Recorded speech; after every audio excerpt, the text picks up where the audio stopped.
معجزانی اللہ تبارک و تعالیٰ کے فضل و احسان سے آج ہم نے 25 پارے مکمل کیے۔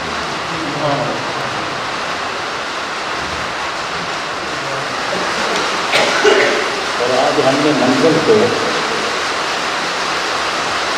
اپنے سابقہ روٹین کے حساب سے نہیں پڑھا، آج ہم نے منزل کو پڑھا ہے 5 صورتیں آئی ہیں اور 5 صورتیں حامین سے شروع ہوئی۔ ہم نے پھر ہر صورت میں ایک ترویہ یعنی 4 تراویح پڑھتے ہوئے اس طرح 5 سپارے 25 پارے مکمل ہوئے، 5 صورتیں جو تھیں وہ مکمل ہوئیں اور اس طرح تراویح مکمل ہوئی۔ ہم پہلے ایک پارہ نکال لیتے تھے 8 تراویح میں، 12 کو پھر مختصر ہو جاتا تھا سلسلہ، 6 رکوع آخر میں رکھتا تھا اور 6 رکوع میں آدھا رکوع کر کے آخری 12 رکعتیں کرتے۔ آج سے ترتیب ہم نے ایک دوسری اپنی انشاءاللہ۔ آج اللہ تعالیٰ کے احسان سے ہم نے یہ جو 5 صورتیں تلاوت کی ہیں، سب سے پہلے سورہ حامیم سجدہ، پھر سورہ الشورى، پھر سورہ الزخرف، پھر سورہ الدخان، پھر آخر میں سورہ الجاثیہ۔ یہ 5 صورتیں ہیں، یہ ساری مکی صورتیں ہیں۔ آیات بینات کی تعداد 292 تھی اور رکوعات کی تعداد 25 تھی۔ ابتدا میں جو سورہ حامیم ہے اس کے بارے مفسرین یہ لکھتے ہیں کیونکہ یہ مکی صورت ہے اور اس مکی صورت کے اندر جو مکے کے کافر تھے بڑے بڑے، وہ ابو جہل کے ڈیرے پہ اکٹھے ہوئے تھے۔ ابو جہل کے ہاں اس کے ڈیرے پہ میٹنگ ہوئی، اس میں اب وہ فکر مند ہو گئے کہ ہم نے جو سمجھا تھا اسلام کے بارے میں یا اس شخصیت حضرت محمد مصطفیٰ صلی اللہ علیہ وآلہ وسلم کے بارے میں کہ یہ چند دن کا کھیل ہے، بچہ ہے، ابھی نوجوان ہے، ابھی اتنا اسے تجربہ نہیں ہے، ہم جہاں جیتا لوگ ہیں، بڑی عمر کے ہیں، ہم اسے سمجھائیں گے بچہ سمجھ جائے گا، یہ بات ہی کوئی ایسی اتنی زوردار اس کے پاس نہیں ہے، ہم اسے جلدی ہی سمجھا دیں گے۔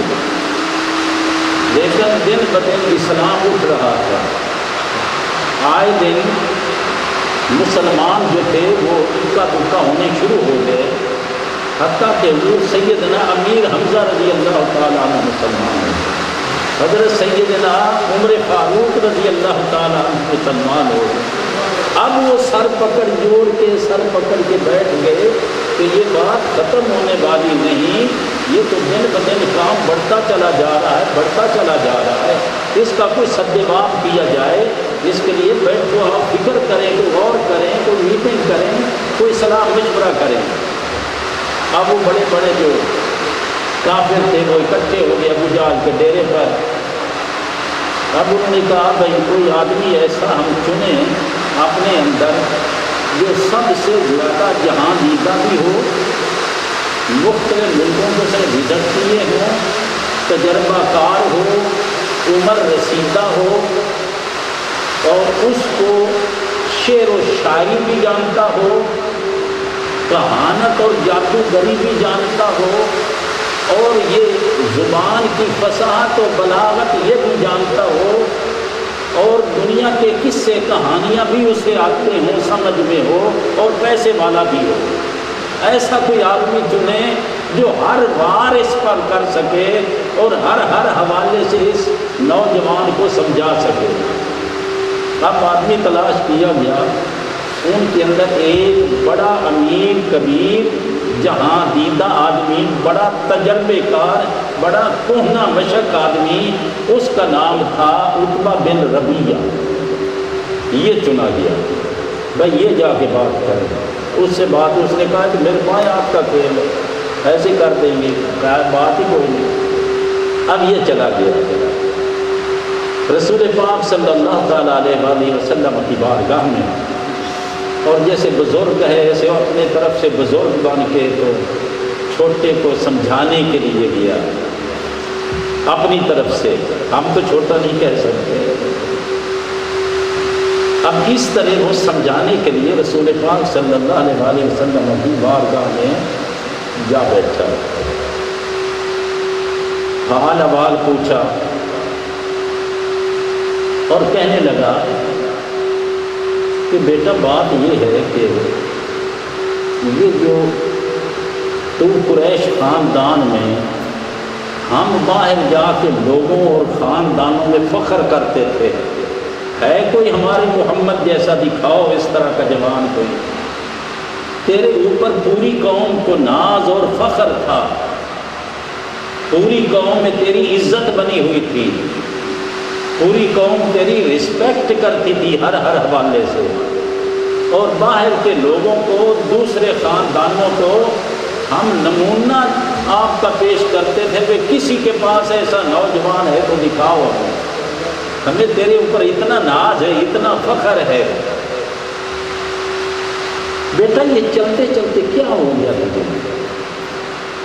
اب انداز بوڑھے کا دیکھنا، بوڑھا کس طرح سمجھا رہا ہے، پر جن کے پاس اللہ کی ہدایت اتر رہی ہے اسے بات کون سمجھا؟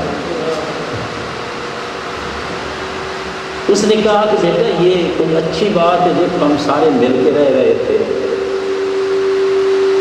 ہم سارے اکٹھے مل کے رہ رہے تھے، اور تو نے آ کے ایک نئے دین کی بنیاد ڈال رہے ہو، بھائی بھائی سے جدا ہو رہا ہے، باپ بیٹے سے جدا ہو رہا ہے، بیوی اپنے خامن سے جدا ہو رہی ہے، یہ کیا ہو گیا تجھے اچانک؟ لیکن مجھے شک پڑتا ہے تو کچھ دماغی طور پہ تو نہیں کوئی پرابلم تجھے؟ اب لیکن ہم اکیلے بیٹھے ہیں، میرے ساتھ بالکل دو بدو بات سچی اور کھری کرنی اندر کی، میں ہر مرض کا علاج تجھے کر دوں گا، آج میں تیرے ساتھ ساری باتیں کروں گا اور کھل کے کروں گا، تو بھی میرے ساتھ آج کھل کے باتیں کر۔ ہم اکیلے صرف، کوئی اور سننے والا نہیں ہے۔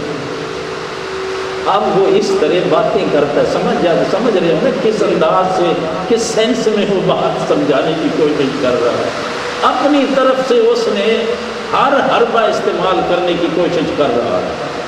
کہتا ہے بیٹا بعض اوقات ایسا بھی ہوتا ہے کچھ لوگوں کو لیڈر بننے کا شوق ہوتا ہے، اپنے سی باتیں گھڑ گھڑ کے نا حضور صلی اللہ علیہ وسلم کے سامنے رکھ رہا ہے۔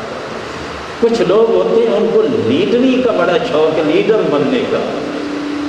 تو اگر تجھے لیڈر بننے کا کوئی شوق ہو نا، بادشاہ بننے کا شوق ہو، بیٹا آپ بات میرے ساتھ آج کریں، میں سارا عرب تیرے سامنے جھکا دیتا ہوں، بات ہی کوئی نہیں، ہم سارے مل کے تجھے اپنا بادشاہ، اپنا لیڈر بنا لیتے ہیں۔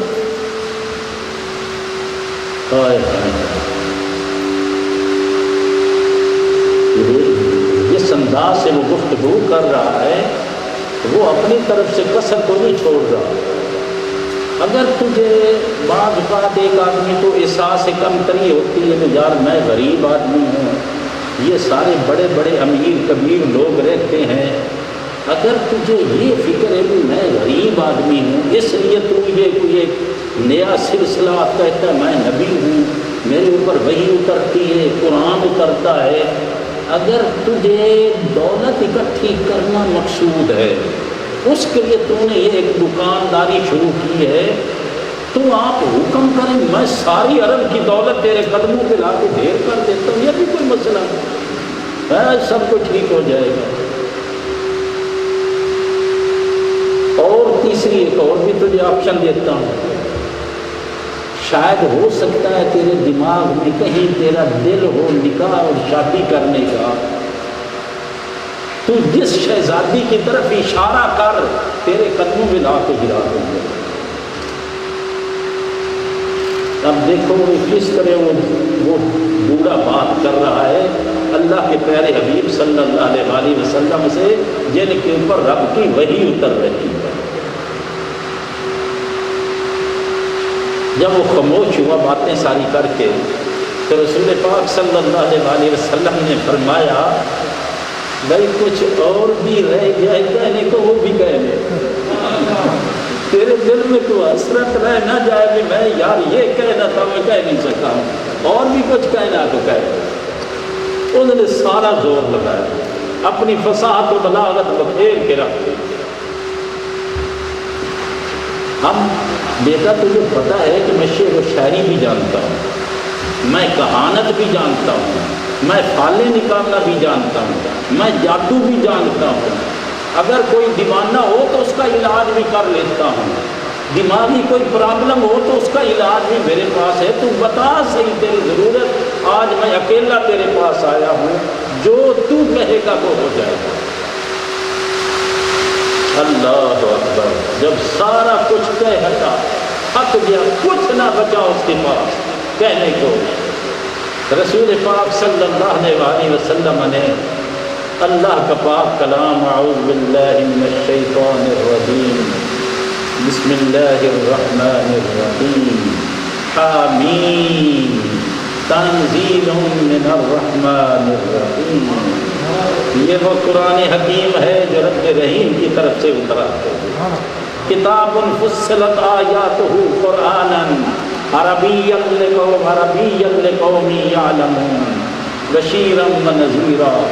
بس اس سورہ حامیم سجدہ کو ایک طرف سے پڑھنا شروع کیا، پڑھتے پڑھتے ایک رکوع ختم کر کے جب آقا نے اگلا رکوع شروع کیا، جب اس آیت پہ رسول پاک صلی اللہ علیہ وسلم پہنچے، فَإِنْ عَارَضُوا فَقُلْ أَنذَرْتُكُمْ صَاعِقَةً مِثْلَ صَاعِقَةِ عَادٍ وَثَمُودَ۔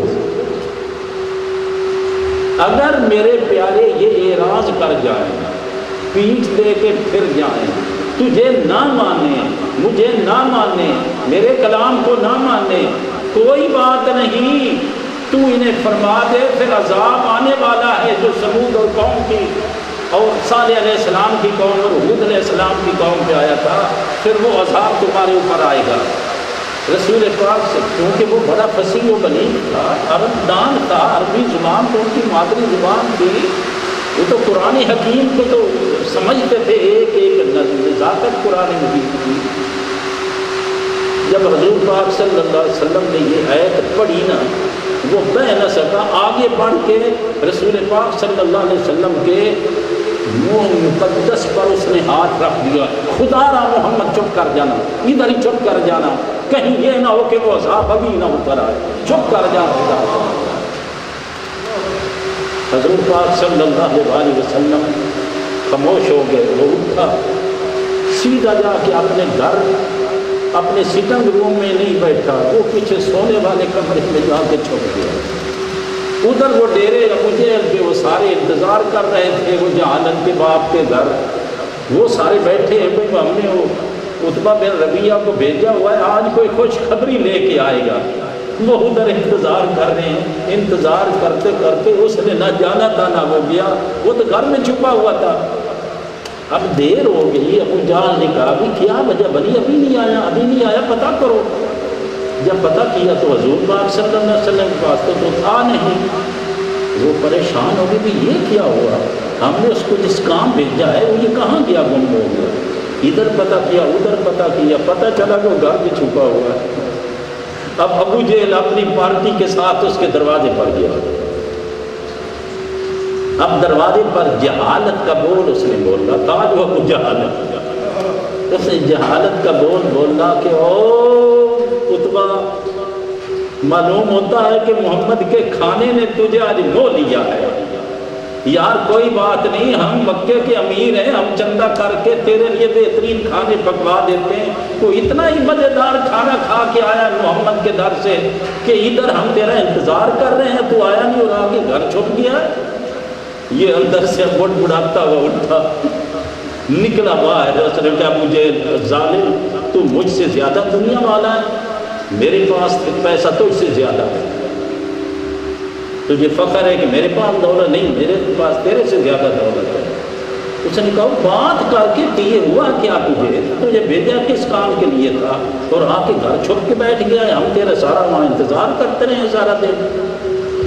اس وقت اس نے کہا بھی بات یہ ہے، یہ آپ جانتے ہیں کہ میں شعر و شاعری بھی جانتا ہوں، جادو بھی جانتا ہوں، کہانت بھی جانتا ہوں، دیوانگی کا بھی مجھے پتا ہے کہ دیوانہ کیسا آدمی ہوتا ہے، اور نثر کلام کس طرح پڑھا جاتا ہے، میں فصاحت و بلاغت کا بھی استاد ہوں تمہارے اندر، یہ سب کچھ جانتے ہو۔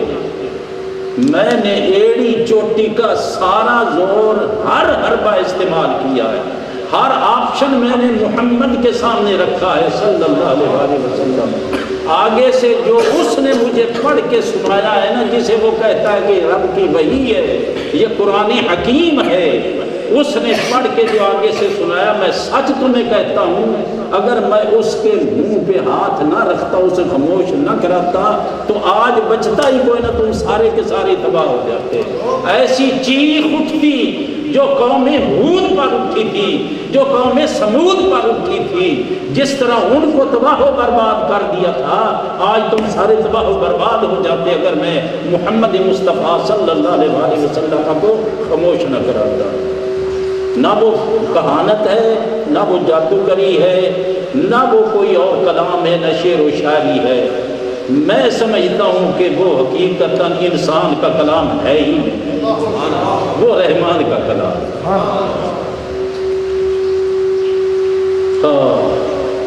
آگے آج چل ایک بڑی خاص بات اور کہنا چاہتا ہوں آپ دوستوں سے، چونکہ وہ سورہ الدخان میں آئی ہے۔ الدخان کا جو تیسرا رکوع ہے وہ شروع ہوتا ہے ان شجرۃ الزقوم طعام الاثیم کالمہل۔ بے شک یہ جو تھوڑ کا ہے نا پودا، تھوڑ جس کو کہتے ہیں، وہ کانٹے والا، جس کے ڈنڈے کے اوپر کانٹے ہوتے بڑے سخت، یہ دوزخیوں کی خوراک ہے۔ اللہ کریم فرماتے ہیں یہ شجر زقوم اسے کہتے ہیں، یہ شجر زقوم دوزخیوں کے منہوں میں ٹھونسا جائے گا، اور اوپر سے گرم ابلتا ہوا پانی ان کے اوپر پھینکا جائے گا، ان کے منہ میں ڈالا جائے گا، اوپر بھی ان کے ڈالا جائے گا۔ یہ ان کا کھانا پینا ہم بنائیں گے۔ جب اس میں وہ گلے میں پھنس جائیں گے کانٹے سارے، اور وہیں کہ وہیں سانس وہیں کہ وہیں لٹکا رہ جائے گا، اوپر سے گرم پانی، ہم سخت ابلتا ہوا پانی ان پر ڈالیں گے، اور ساتھ فرشتے اسے مزید آر دلانے کے لیے، اس کی اہانت کے لیے، اس دوزخی پر پھٹکار کے لیے فرشتے ساتھ کہیں گے ذوق انک انت العزیز الکریم، چکھ مزہ، تو بڑے کرم والا ہے، تو بڑی عزت والا ہے۔ یہ اگر آپ سمجھیں، بڑے ٹھنڈے دل سے یہ بات میں سمجھانا چاہتا ہوں۔ قرآن مجید کی آیت ہے، یہ میں ابھی حدیث کوئی بیان نہیں کر رہا، کوئی حوالہ نہیں دے رہا ہوں، قرآن کا حوالہ، قرآن کا ہی حوالہ دے رہا ہوں۔ دوزخی کو کہا جا رہا ہے ذوق، چکھ مزہ، انکا بے شک تو، انت العزیز الکریم، تو عزیز بھی ہے کریم بھی ہے۔ دوست کی حدیث یار، عزیز اور کریم تو اللہ تعالیٰ کے ناموں میں سے، واللہ عزیز حکیم، ان اللہ کان عزیزا حکیما، یعنی عزیز اللہ کا نام ہے، کریم اللہ کا نام ہے، اور آپ نے آج اس صورت میں رسول کریم کا نام بھی کریم ہے۔ اب رؤوف الرحیم اللہ کی صفات ہے، قرآن مجید میں رؤوف الرحیم رسول کی صفات بھی یہی ہے۔ ایک دن پیچھے بھی میں نے یہ باتیں کی تھی آپ کو کہ ان 99 نام اللہ تعالیٰ کے، 99 نام رسول پاک صلی اللہ علیہ وسلم کے، ان کے اندر کو 22 نام ہیں جو رب کے بھی وہ نام ہیں، رسول کے بھی وہ نام ہیں، اور کچھ تو وہ ہیں کہ جس طرح ان اللہ کان سمیعا بصیرا، اللہ تعالیٰ سمیع بصیر ہے، سننے والا اور دیکھنے والا ہے، اور قرآن مجید ہی بیان کرتا ہے فَجَعَلْنَاهُ أَمْشَاجٍ نَبْتَلِيهِ فَجَعَلْنَاهُ سَمِيعًا بَصِيرًا، ہم نے انسان کا رحم مادر میں جو لوتھڑا بنایا، اس میں ہم پہلے سمیع اور بصیر اس کو بناتے ہیں۔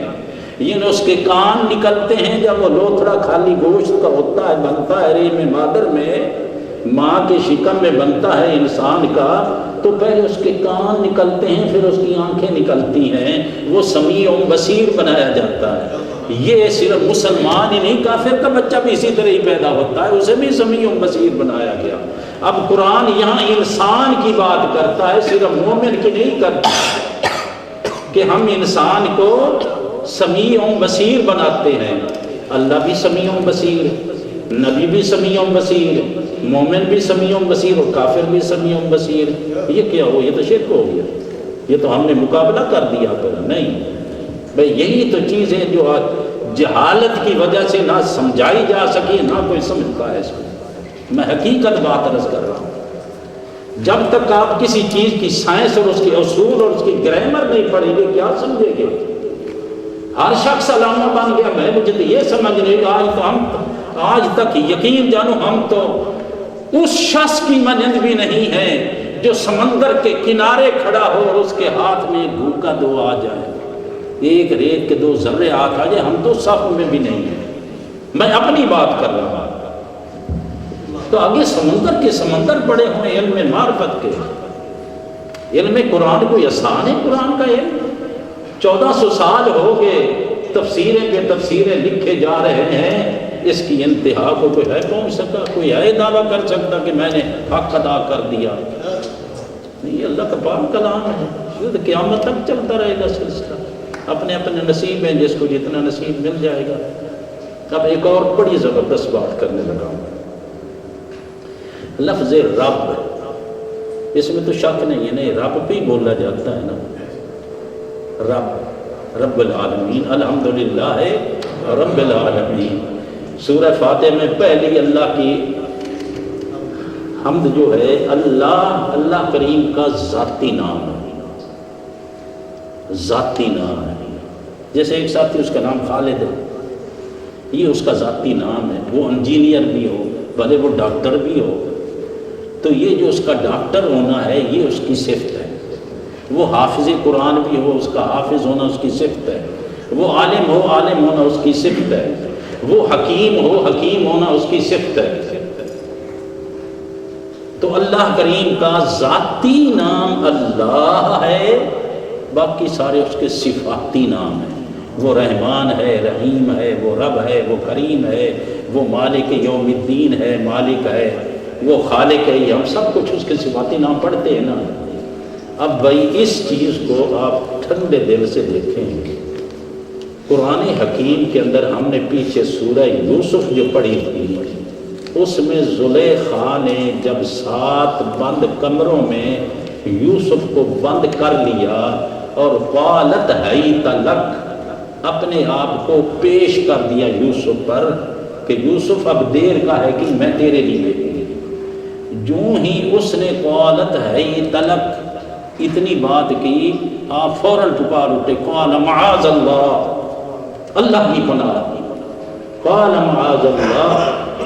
اب یہ لفظ یہاں سنیں، قالت حیت لک، قال معاذ اللہ انہ ربی احسن مثوائی، بے شک اس نے، اس سے کون مراد؟ تیرا خامد عزیز مصر، میرا رب۔ کون کہہ رہے ہیں؟ یہ یوسف علیہ السلام کہہ رہے ہیں، ذرا اس کو بڑے ٹھنڈے دل سے سننا اس بات کو۔ وہ جو میرا رب ہے نا، یوسف علیہ السلام فرما رہے ہیں جو میرا رب ہے، وہ جو عزیز مصر، جو تیرا خامد ہے اور میرا رب ہے، انہو ربی احسن مثوائی، اس نے کتنے اچھے طریقے سے مجھے اپنے ہاں ٹھہرایا ہوا ہے، اور میں اس کے گھر میں خیانت کروں؟ یہ کس طرح؟ معاذ اللہ، میں اللہ کی پناہ مانگتا ہوں، انہو لا یفلح الظالمون، اللہ کریم میں ایسے ظالموں کو کامیاب نہیں کرتا۔ آپ پھر وہاں سے دوڑتے ہیں، باہر نکلتے ہیں، دروازے کھلتے چلے جاتے ہیں، پیچھے سے جا کے اس نے قمیض پکڑی ہے، اینڈ پہ جا کے جب عزیز مصر بھی گھر آ پہنچا، وہ آپ سارا واقعہ سن چکے ہیں۔ اب یہاں اسی ایک ہی جگہ پر یہ رب کا لفظ یوسف علیہ السلام نے بولنا ہے عزیز مصر پر، اس وزیر خوراک پر۔ اب آگے چلیں تھوڑا سا اسی آیت کے ساتھ بالکل ساتھ والی ہے، ہاں انہ لا یفلح الظالمون ولقد ہمت بہ وہم بها لولا ان رأى برہان ربہ، یا پھر رب کا لفظ ہے۔ اس عورت نے تو اس کا ارادہ کر لیا ہی تھا، یعنی زلیخا نے یوسف علیہ السلام کا ارادہ کر لیا تھا۔ وَلَقَدْ ہَمَّتْ بِهِ وَهَمَّ بِهَا، وہ مرد جو تھا یعنی یوسف، وہ بھی ارادہ کر لیتا اگر، قربان جائے کیا قرآن مجید، لولا ان رأى برہان ربہ، اگر وہ اپنے رب کی دلیل نہ دیکھ لیتا تو شاید وہ بھی ارادہ کر لیتا۔ لیکن کمال ہے کہ اس یوسف کی پاک دامنی قرآن بیان کر رہا ہے، اس نے ارادہ تک بھی نہیں کیا ہے۔ اس نے کیا دیکھا؟ اپنے رب کی برہان دیکھی، لولا ان رأى برہان ربہ، اپنے رب کی دلیل کو دیکھا، جو اللہ کریم نے انہیں نبوت عطا کی تھی، جو اللہ کریم نے ان پہ اپنے کرم کیے تھے، وہ جو اپنے انوار و تجلیات کے نشے دیے تھے، اللہ کریم نے وہ جو دکھا دیا تھا، اس لیے انہوں نے ارادہ تک بھی نہیں کیا تھا۔ یعنی انہوں نے اپنے رب کی دلیل نہ دیکھی ہوتی تو ارادہ کر لیتے۔ اپنے یہاں بھی رب لفظ آیا ہے، اب یہ بھی رب کا لفظ ہے۔ پچھلی آیت میں بھی ہے کہ انہو ربی احسن مثوائی، جو میرا رب ہے نا، جس نے مجھے اچھے طریقے سے ٹھہرایا ہوا ہے اس گھر کے اندر، میں اس کے گھر میں کیسے خیانت کر سکتا ہوں۔ یہاں رب اس عزیز مصر پر بھی بولا جا رہا ہے، جو رب کریم کی خود ذات ہے اس پر بھی رب کا لفظ بولا جا رہا ہے ایک ہی جگہ پر۔ اب اس کو آپ کس زمرے میں لائیں گے؟ شرک کہیں گے، کفر کہیں گے، نعوذ باللہ بدعت کہیں گے، کیا کہیں گے؟ یوسف علیہ السلام نعوذ باللہ یہاں بدعت کر رہے ہیں، یہاں پہ نعوذ باللہ شرک کر رہے ہیں، کیا کر رہے ہیں؟ تو اب اس کا معنی ہم کیا لیں گے؟ ایمانداری سے کہیے بھئی، یہ جو رب کا لفظ پہلا عزیز مصر پر بولنا ہے قرآن حکیم نے یوسف علیہ السلام کی بات کو، اور آگے بھی یوسف علیہ السلام کی بات ہی ہے، ادھر وہ اپنے رب کریم کو بھی رب کہہ رہے ہیں، اور جس کے گھر رہ رہے ہیں، غلام جو بنا کے بیچے گئے تھے اور جس کے ہاں ٹھہرے ہوئے تھے، اسے بھی رب کہہ رہے ہیں۔ اب اس رب میں اس رب میں کوئی فرق ہے یا نہیں ہے؟ ایمانداری سے کہیے، ہے نا فرق؟ بالکل حقیقت ہے۔ اب اس چیز کو حاضر رکھے ذہن میں،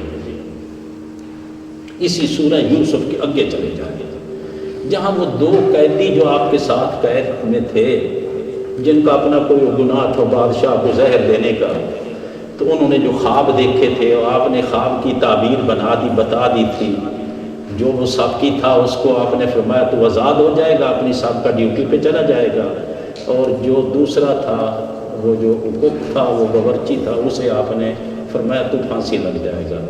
وہ اسی طرح ہوا، پھانسی والا پھانسی لگ گیا۔ اب یہ جو ساقی تھا جس کو آزاد کیا گیا، جیل سے نکالا گیا، وہ جیل سے نکلنے والے کو آپ نے فرمایا اذکرنی عند ربک، اپنے رب کے پاس میرا بھی ذکر کرنا۔ یہ ابھی رب کا لفظ ہے، اذکرنی عند ربک، اپنے رب کے پاس میرا بھی ذکر کرنا۔ یوسف علیہ السلام یہاں اس وقت کے بادشاہ کو بھی رب کہہ رہے ہیں۔ یہ بھی تو ہو سکتا تھا نا، اذکرنی عند ملک، بادشاہ سے بات کہہ دینا۔ ارے ملک بھی کہیں تو مالک بھی اللہ تعالیٰ کا صفاتی نام ہے، ملک بھی بادشاہ، یہ رب ہے۔ اگر خالی ملک ہی، حالانکہ اگلی آیت چلتی ملک سی ہے، جس کو وہ خواب 7 گاؤں اور موٹی تازی اور دبلی پتلی والا، اس کا نام امام وقال الملک انی ارا سبب، وہاں بھی ملک کو کہا گیا۔ ملک فہد نہیں ہم کہتے ہیں، بادشاہ کنگ ڈاؤن میں سارے ملک ہی ملک ہے، تو کیا یہ نعوذ باللہ خدا کے شریک بن گئے؟ خدا کے معنی میں کسی طرح یہ بھی مالک ہے، مالک یوم الدین تو ایک ہی ذات ہے، وحدہ لا شریک ہے، ایک ہی مالک ہے۔ وہی خالق ہے، وہی سارا ہے. تو یہ اس طرح کے صفاتی نام باز لوگوں کے بھی آ جاتے ہیں، اس سے شرک نہیں ہوتا. خدا خدا ہو کے رب ہے. عزیز مصر، عزیز مصر رب کہتے ہیں پالنے والے کو، پرورش کرنے والے کو. باپ بھی رب ہے، اس معنی میں باپ بھی رب ہے. ہم کہتے ہیں جی یہ جو فلاں صاحب جی میرے مربی ہیں. مرشد کو بھی مربی نہیں کہہ دیتے. مرشد جو ہدایت جس سے ملتی ہے، جو رہنمائی دیتا ہے. ارے نیویگیشن بھی تیرا مرشد ہے. تو گاڑی میں نہیں لگایا نیویگیشن؟ تجھے راستہ نہیں بتاتا جا رہا اللہ کے بندے. اس لحاظ سے بھی اگر سمجھنا چاہتا تو اس لحاظ سے بھی سمجھ. یہ نیویگیشن کیوں رکھتے ہیں ہم گاڑی میں؟ کس لیے؟ راستہ بتاتا ہے نا. تو راستے بتانے والے کو ہادی کہتے ہیں. تو اب نیویگیشن کو ہم ہادی کہہ دیں، مرشد کہہ دیں، رہنما کہہ دیں، شرک ہو جائے گا؟ نہیں، شرک نہیں ہے میرے بھائی. رب رب ہے، بندہ بندہ ہے، خدا خدا ہے، مصطفیٰ مصطفیٰ ہے. یہ سارے معنی سمجھ آ رہے ہیں؟ ان کو ذرا تھوڑا سا اسی طرح اور اپنے ذہنوں کا وسعت دیں، پھیلائیں ذرا دلوں کو اور وسعت دیتے چلے جائیں. میں آپ کو اتنی ساری چیزیں اس لیے بیان کرنا چاہ رہا ہوں کہ انہی چیزوں میں الجھا کر کے نوجوان نسل کے عقیدے تباہ و برباد کر دیے گئے. دیکھو بھئی، عزیز مصر بھی رب، بادشاہ مصر بھی رب، اور رب کریم بھی رب. اللہ تعالیٰ بھی سمیع بصیر، رسول پاک بھی سمیع بصیر. اللہ بھی رؤوف الرحیم، رسول پاک بھی رؤوف الرحیم، اور بندہ بھی سمیع بصیر. ہاں جی فلاں ڈاکٹر کو کیا کہتے ہیں ہمارے اردو میں؟ حکیم کہتے ہیں نا. تو حکیم تو اللہ تعالیٰ کی ذات ہے. واللہ عزیز حکیم. وہ اللہ کے بندے، ایک بندے کو تو نے حکیم کہہ دیا. حکیم تو اللہ. یہ کیوں حکیم؟ یہ تو شرک ہو گیا، یہ تو کفر ہو گیا، بدعت ہو گئی. میں کہتا ہوں ایسا عقیدہ بنانا گھڑنا بدعت ہے. یہ بدعت نہیں، یہ بدعت ہو رہی ہے. جو آج نئے نئے شوشے اور نئے نئے طوفان اٹھا دیے گئے ہیں، ایسے ذہن تباہ و برباد کر دی گئی. نوجوان نسل کے اندر محبت کا کنسیپٹ ہی نہیں رہا کہ محبت خدا کیا ہے، محبت رسول کیا ہے، محبت اولیاء کیا ہے. اندر کا بیدار کرنا انسان ہو تو کس طرح اس کو بیدار کیا جائے، تیرے دل اور دماغ کو پاک کس طرح کیا جائے، تیری روح کو اجلا کس طرح کیا جائے، اگر تجھے جام محبت کے کس طرح پلائے جائیں. یہ نشے سارے بھلا دیے کہ بس شرک اور بدعت ہی ہر شے کفر ہی کفر کر دی گئی. کس سمت چل پڑی امت، اور تباہی کا کنارہ اس سے آگے کیا ہے کہ بھائی بھائی کی گردن اتار رہا ہے اور دوسرا ٹس سے مس نہیں ہو رہا ہے. کیا حال ہو گیا مصر کا، کیا ہو رہا ہے سیریا کا، کیا حالت ہوگی لیبیا کی، کیا پاکستان اجڑ گیا، کیا افغانستان اجاڑ دیا گیا، عراق اجاڑ دیا گیا. کنہوں نے اجاڑا؟ اپنوں نے اجاڑا. ہم کہیں کہ باہر والوں نے اجاڑا ہے. رسول پاک صلی اللہ علیہ وسلم فرماتے ہیں میں نے اپنے اللہ کریم سے دعا کی، مولا کریم میری امت کو طوفان کی نظر نہ کر دینا، نوح علیہ السلام کی طرح طوفان ہے اور سارے رگڑا لگ جائے. میرے رب نے وعدہ کیا، مجھ سے میری دعا قبول کی کہ میں تیری امت کو ساری کو طوفان کی نظر نہیں کروں گا. میں نے عرض کی میرے مولا کریم میری امت کو کفر کے ہاتھوں تباہ نہ کر دینا. اللہ کریم نے فرمایا ساری دنیا کا کفر مل کے چڑھ دوڑے اگر تیری امت پر، تو میں ان کے ہاتھوں میں تیری امت کو ہلاک نہیں ہونے دوں گا. ہاں بشرطے کہ یہ آپس میں ایک دوسرے کے گلے نہ کاٹیں. یہ ہو رہا ہے، گلے ہم آپس میں ایک دوسرے کاٹ رہے ہیں. کمال ہو گئی، میں حیران ہوں. اب میرے والد گرامی ہو یہاں باہر کھڑے بازار میں اور ان پہ بدماش پل پڑے، وہ ان کو مار پیٹ رہے ہیں، اور مجھے پتہ بھی چل جائے، میں دیکھ بھی لوں اور مجھے بتایا بھی جائے، میں کہوں جو ٹھیک ہے جی میں 2 نفل پڑھنی اتنا ثواب ہے، 2 نفلوں کا تسبیح پڑھنا اتنا ثواب ہے جی، یہ اللہ اللہ کرے تو اتنا ثواب ہے. تحفے تیری اس کی عبادت پر باہر تیرے باپ کو ذلیل و خوار کیا جا رہا ہے، تو اندر کہتا نہیں مجھے نفل 2 پڑھ لینے دو. کیا مفہوم ہم نے اسلام کا سمجھا؟ یہ باتیں کڑوی ضرور ہیں میرے دوستوں، میرے نوجوانوں، میرے بچوں، میرے بیٹوں، میرے بزرگوں، میرے بھائیوں، یہ باتیں کڑوی ضرور ہیں لیکن ہے حقیقت.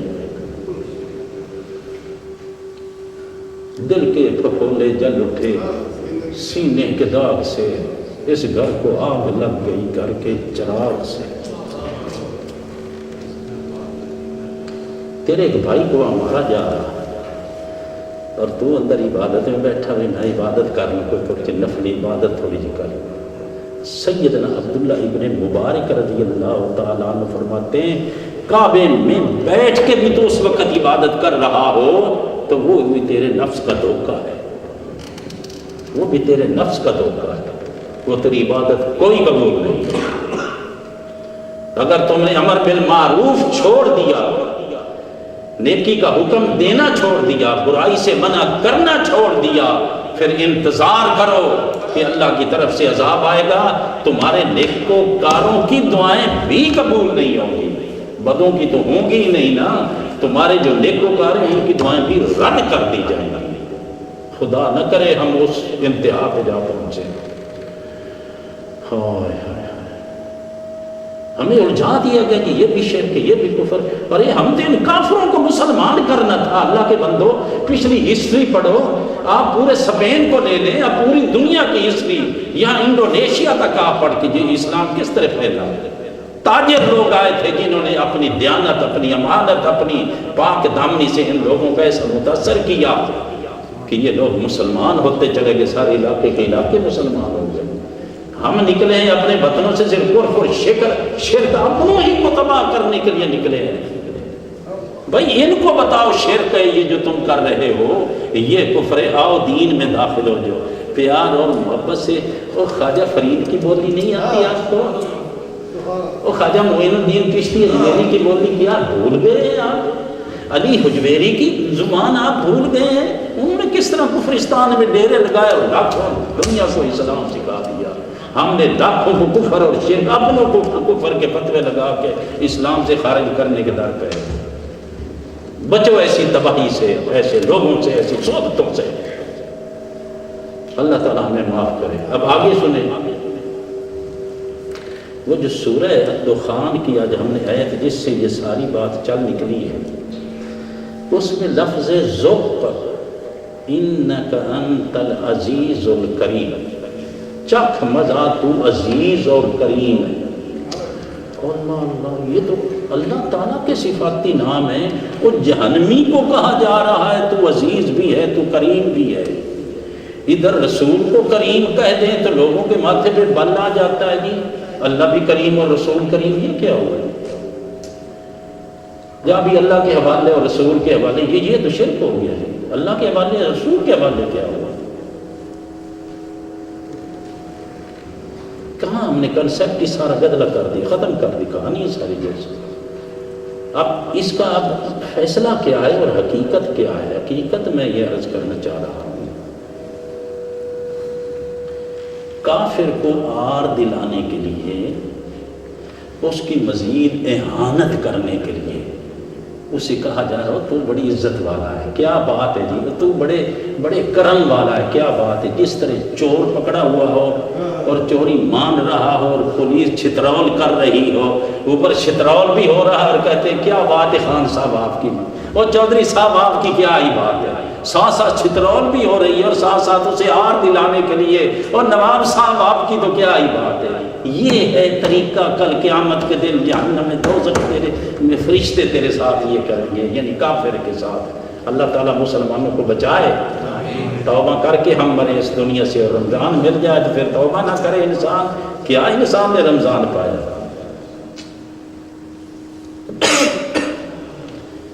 اب اسی سینس میں جس میں رب کا لفظ ہم نے کتنی جگہ سے، 3 جگہ سے لیا، رب ہو کہ رب ہے، ایک پالنے والا ہے، خریدنے والا ہے۔ حضرت یوسف علیہ السلام کو اپنے گھر میں لایا ہے، یوسف علیہ السلام اسے رب کہہ رہے ہیں، کس معنی میں کہ اس کی کفالت میں اس کے گھر پل رہے ہیں۔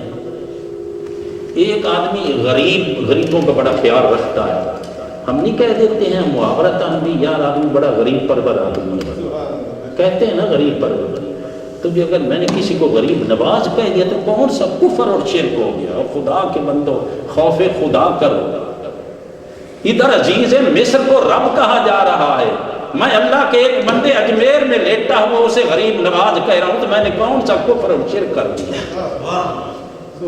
یہ میں کو برابری کر رہا ہوں کہ ایک رب ہے جو ساری کائناتوں کا رب ہے اور ایک غریب وہ ساری کائنات کو پال رہا ہے اور کچھ کو جو ہے نا وہ داتا صاحب پال رہے ہیں. اسی طرح داتا کا معنی بھی تو پالن ہار ہے نا.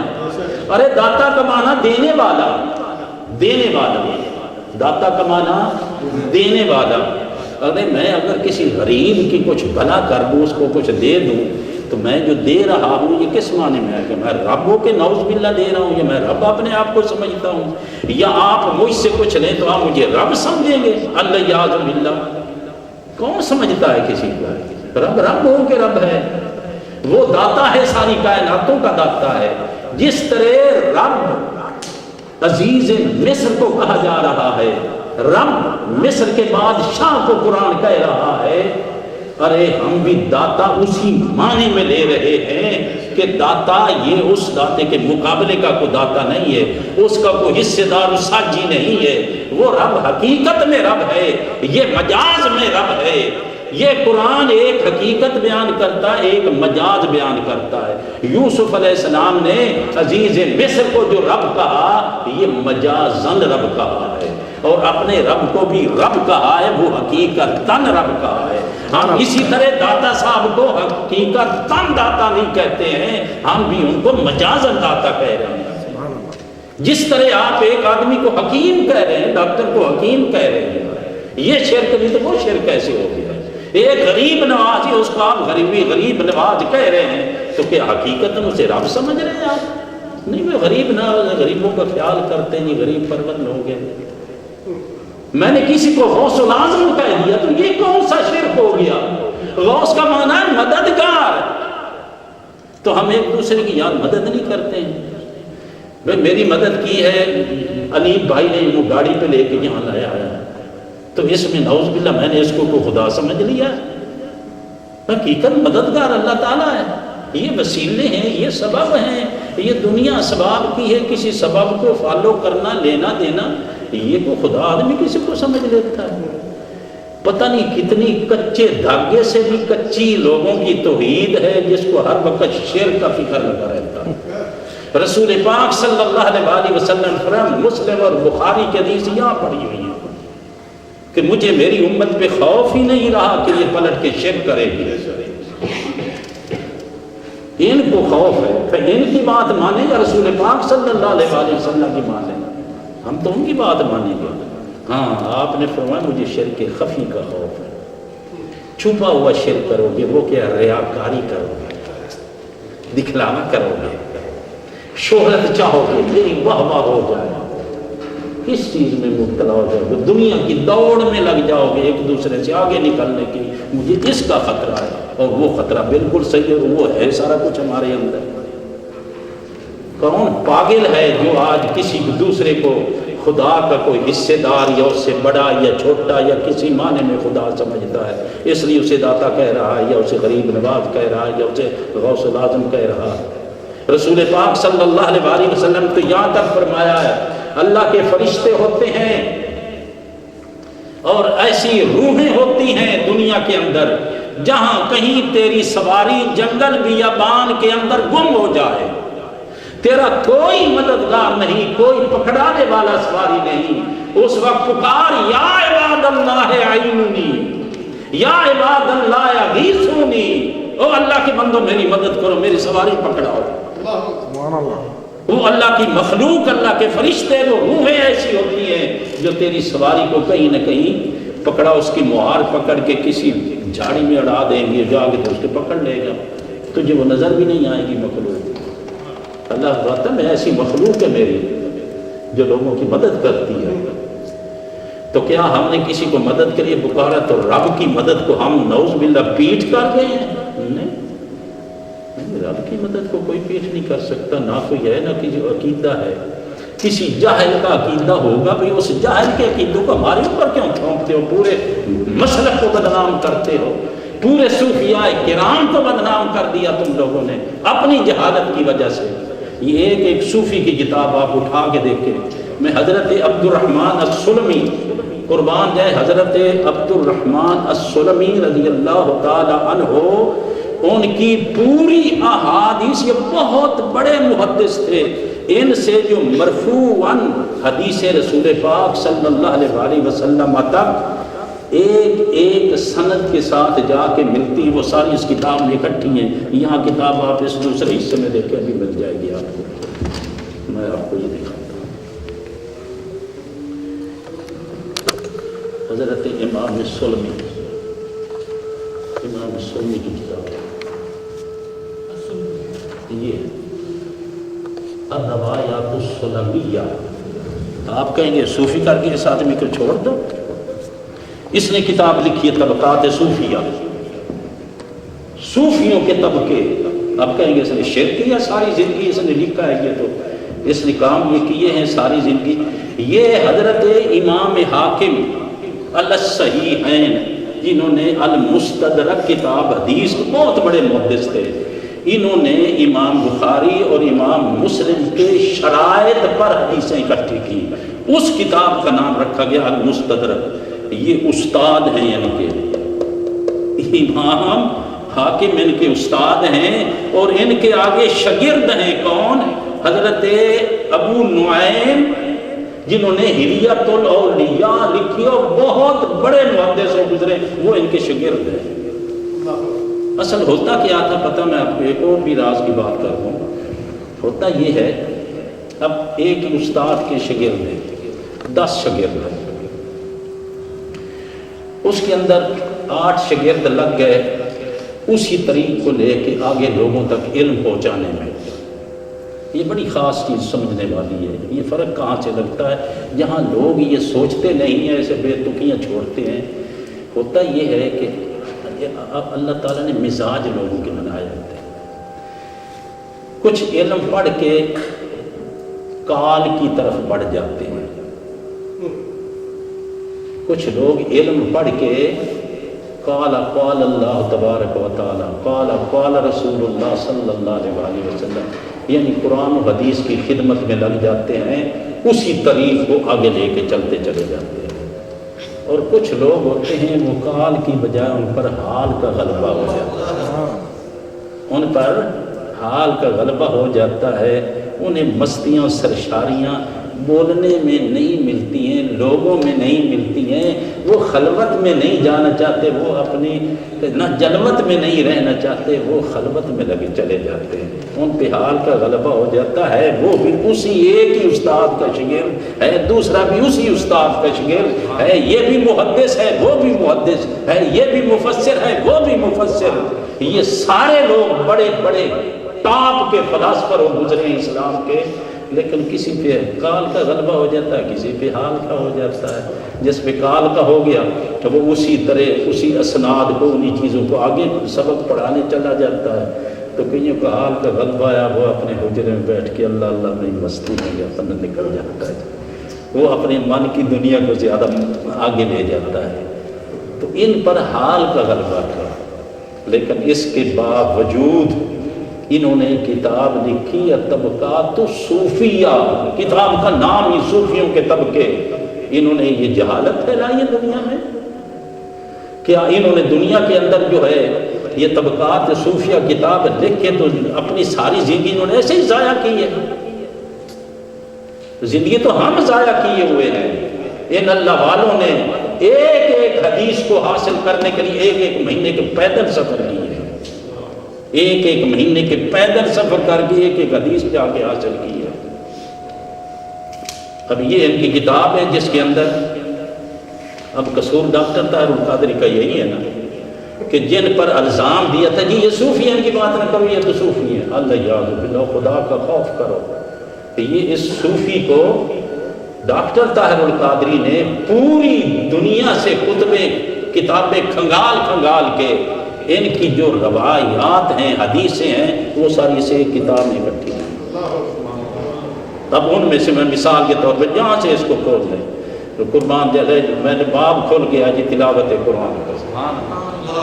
یہ امام سلمی طبقات صوفیہ والے، اب حدیث ان کی اس کو آپ ذرا سنیں گے تو کیسے حدیث ہے؟ اخبرنا، اب حدیث کا طریقہ کیا ہے؟ فرماتے ہیں ہمیں خبر دی ہے ابو عبداللہ اسحاق بن محمد بن یوسف نے اور ابو عبد الرحمن السلمی نے، یہ ہمیں اس طرح خبر دی ہے کہ وہ کہتے ہیں کہ ہمیں حضرت ابو العباس محمد بن یعقوب نے یہ حدیث بتائی، ان کو عباس بن ولید بن مزید سے یہ حدیث پہنچی، اور ان کو اپنے والد سے یہ حدیث پہنچی، ان کو امام اوزائی سے یہ حدیث ملی، ان کے آگے استاد اسماعیل بن عبید اللہ سے یہ حدیث ملی، اور ان کو فضالہ بن عبید انصاری صحابی رسول سے یہ حدیث ملی۔ یہ ہے سلمی، جن کو تم صوفی کہہ کے تو چیپٹر ہی دنیا لوگوں کو ذہن ہی خراب کر دیا۔ بابا صوفی کا نام آیا چل بات ہی ختم ہے، جیسے کوئی خدا جانے کو کفر اور شرک ہو رہا ہے۔ اب یہ صوفی ہے، کیا حدیث کیا ہے، اتنے حوالوں سے، یعنی سند یہ ہوتی ہے کہ میں نے آپ سے بات سنی، آپ نے اس سے روایت لی، اس نے اس سے روایت لی، اس نے اس سے روایت لی، میں نے اپنے استاد سے وہ حدیث پڑھی، اس نے اپنے استاد سے، اس نے اپنے استاد سے، اس نے اپنے استاد سے، چلتے چلتے رسول پاک صلی اللہ علیہ وسلم تک جب آپ ایک ایک حدیث اس طرح اکٹھی کی گئی، ایک ایک حدیث، اور اس میں رسول پاک صلی اللہ علیہ وسلم وہ انصاری حضرت فضالہ بن عبید صحابی رسول ہیں، قال وہ کہتے ہیں، فرماتے ہیں، فرمایا رسول پاک صلی اللہ علیہ وسلم نے اللہ اشد اذنا للرجل الحسن الصوت للقرآن من صاحب القینۃ الی قینۃ۔ فضالہ بن عبید انصاری بیان کرتے ہیں کہ حضور نبی اکرم صلی اللہ علیہ وسلم نے فرمایا اللہ تعالیٰ اس بندے کی آواز کو جو خوبصورت آواز سے قرآن مجید پڑھتا ہے، جو بڑا بنا سنوار کے قرآن مجید کی تلاوت کرتا ہے، بڑے ذوق اور محبت سے قرآن مجید کو جو شخص پڑھتا ہے، اللہ کریم اس کی آواز کو گانا گانے والی کوئی عورت ہو نا، جس طرح لوگ اس کو سنتے ہیں نا جا کے گانوں کو چاہت اور شوق سے، رب کریم اس کی آواز کو اس سے بھی زیادہ شوق سے سنتا ہے۔ اب دیکھیں مثال کیسے دی رسول پاک صلی اللہ علیہ وسلم سمجھانے کے لیے کہ اللہ کے پیارے حبیب صلی اللہ علیہ وسلم نے فرمایا مغنیہ کے مالک سے بھی زیادہ محبت سے اللہ کریم اس قاری کی آواز کو سنتا ہے، جو اپنی خوبصورت آواز والی کنیز کے گانے کی آواز کو سنتا ہے نا آدمی، اس سے بھی زیادہ ذوق اور محبت سے اللہ کریم اپنے بندے کے اپنا قرآن پڑھا جا رہا ہے، اس کا اپنا کلام اتنی محبت سے وہ سنتا ہے۔ اب کہہ دیں جی یہ صوفی ہے، چھوڑ دیں اللہ تعالیٰ ہدایت دے۔ اللہ حبیبک خیر الخلق کلہم، اے مولا کریم بطفیل رسول کریم صلی اللہ علیہ وسلم، اپنے ان مقرب بندوں کی محبت سے ہمیں بھی کتل چھٹ نصیب فرما دے۔ الہی تیری محبت میں، تیرے شوق میں، تیرے قرآن مجید کی تلاوت میں انہوں نے ساری زندگیاں وقف کر دی، الہی ان کے فیوز و برکات جو تو نے عطا کیے ان سے ہمیں بھی حصہ نصیب فرما۔ ان دوستوں کا آنا، یہ سننا، یہ ہمارا سنانا، یہ سارا اپنی بارگاہ میں قبول فرما، یہ آنا جانا ان کا قبول فرما، ان کے گھروں کی حفاظت فرما، ہمارے بچوں کی حفاظت فرما، ہمارے دین و ایمان کی حفاظت فرما۔ الہی رمضان اور قرآن کے انوار و تجلیات سے مالا مال فرما دے۔ آخری اشرہ داخل ہونے کو ہے مولا کریم ہمیں اور زیادہ ذوق اور محبت کے ساتھ آگے بڑھنے کی توفیق نصیب فرما۔ وصلی اللہ تعالی علی النبی الأمی وآلہ وصحبہ اجمعین۔